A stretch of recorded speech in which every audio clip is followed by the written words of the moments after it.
Hello and welcome to a brief introduction to LightWave 8's hard body dynamics.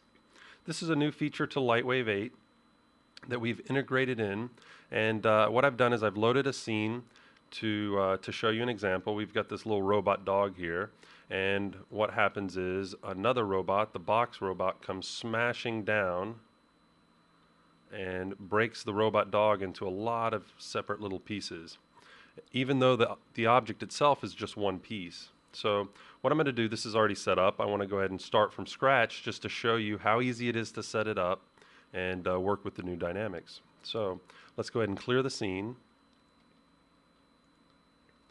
And let's go track down that robot dog. I think I've got it buried here. Okay, so we've got our dog in the scene, and he's ready to go. All we need to do is add a collision object, and it's that easy. I'll keep all the default settings. It looks like it's the size that we can use for this demo. So I'm going to close that, and I'm going to raise it up so that it fully engulfs the dog here. And let's do a keyframe at, say, keyframe 20. And then I'm gonna go ahead and move it over out of the way, and let's move it up a little bit. And we'll set a keyframe at 0 and at 10, so it holds for a few seconds. Get a good angle here, and we can see it will come slamming down in the back of the dog. Now what I want to do is I want the dog to react. Well, we need to apply some dynamics. So what I'm going to do is I'm going to hit P for properties, bring up the object properties, and let's select the dog.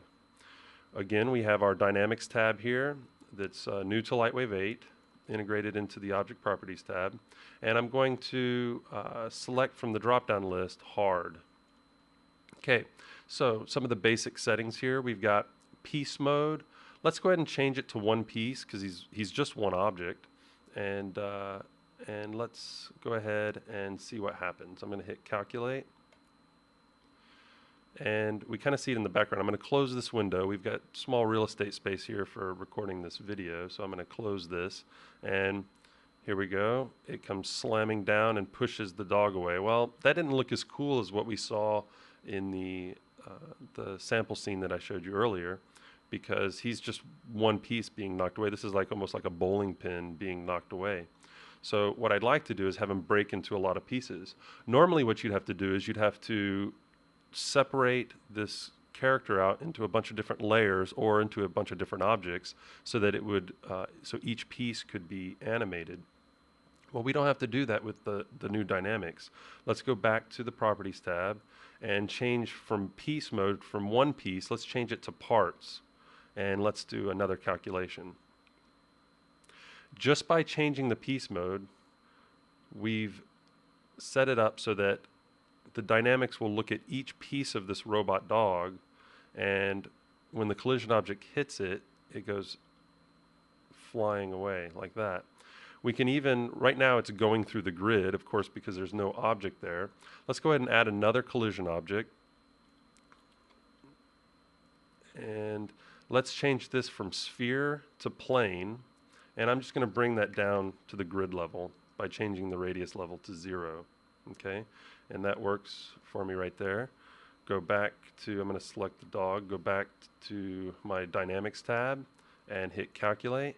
And now, if you notice, I'm going to go ahead and close this window again. If you notice, I'm going to angle it a little different. Not only does the collision object break up the dog, but the pieces of the dog don't go through the grid anymore because of the new collision object.